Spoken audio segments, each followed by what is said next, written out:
ہر مسلمان کی خواہش ہوتی ہے کہ وہ قرآن مجید کو بہترین انداز کے ساتھ پڑھے. تو اس حوالے سے میں آپ کو 2-3 ضروری باتیں جو بہترین آواز یا بہترین انداز اس کو بنانے کے لیے وہ ضروری ہے وہ آپ سنیں تو انشاءاللہ اس میں فائدہ ہے.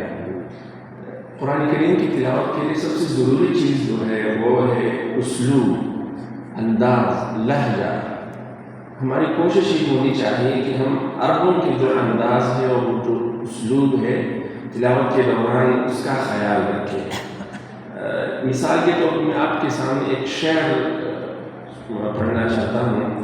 یہ شعر عربی شعر ہے، اس میں آواز کوئی اچھی آواز نہیں ہے میری، لیکن یہ انداز عربوں کا ہے، اس لیے اس شعر میں ایک مزہ ہے اور وہ انسان محسوس کرتا ہے. اس لیے قرآن کریم کو بھی عربی انداز اور اسلوب میں پڑھنا چاہیے.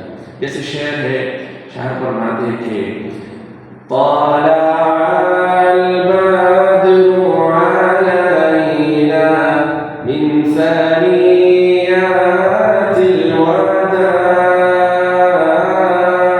وجب الشكر علينا ما دعا لله داع.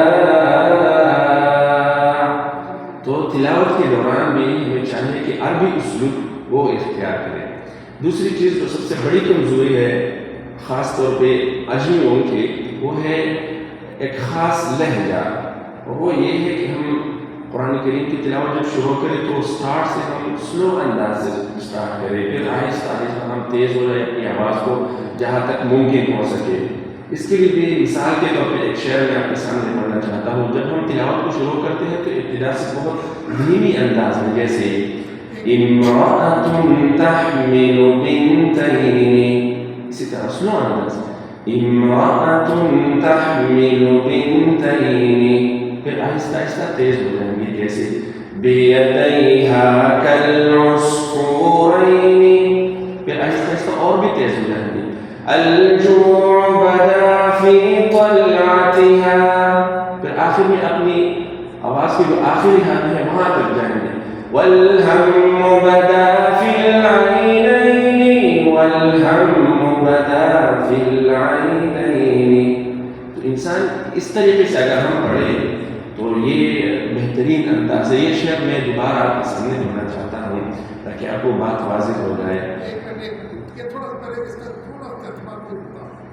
ترجمہ وہ انشاءاللہ پھر کسی اور کلاس میں کر دیں گے. اس میں صرف یہ میرا مقصد ہے کہ آواز کے حوالے سے جو چیزیں ہو.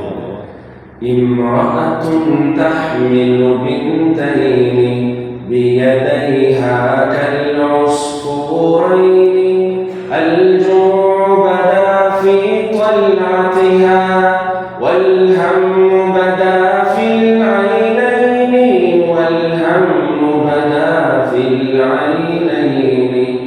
یہ 2-3 باتیں میں نے آپ کے سامنے عرض کی. اللہ رب العالمین